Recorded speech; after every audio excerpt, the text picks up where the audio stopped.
কখনো নিজের ভুল ত্রুটি থেকে কষ্ট পেও না, কারণ এটিও জীবনের অঙ্গ। হার ছাড়া জীবনে সমস্ত শিক্ষা অসম্পূর্ণ। জীবনে একটা কথা মেনে নিতে শিখতে হবে, আমার দুঃখের কারণ আমার কর্ম, আর আমার সফলতার কারণ হলো আমার কর্ম। যদি তোমার জীবনে কোনো কষ্ট না থাকে, তবে ভালো করে ভেবে দেখো, তুমি কোনো ভুল পথে অগ্রসর হয়ে যাওনি তো? জীবনে কোনো কাজই ছোট নয়।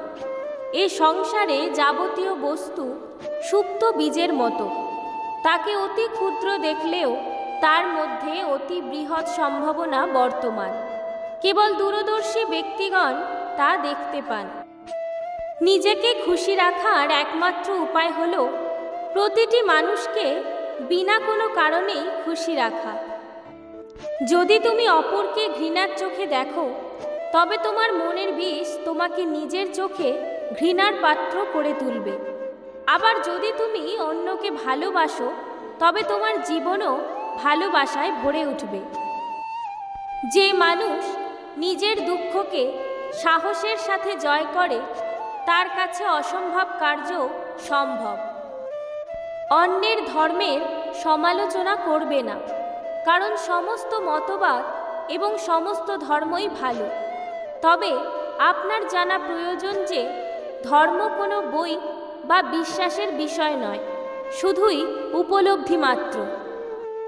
নারীর জীবনের প্রকৃত উদ্দেশ্য কখনো বিবাহ বন্ধনে সীমিত থাকা নয়, বরং নিজেকে সমাজে প্রতিষ্ঠিত করা ও গর্বের সাথে পুরুষের সাথে তাল মিলিয়ে চলা।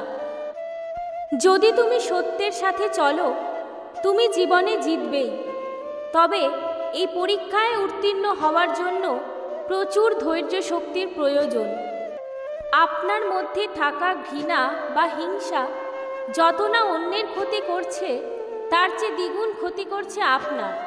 নিজের মনের ওপর নিয়ন্ত্রণ না থাকলে পৃথিবীর কোনো শক্তি তাদের এড়াতে পারে না। ভিডিওটি দেখার জন্য অনেক ধন্যবাদ।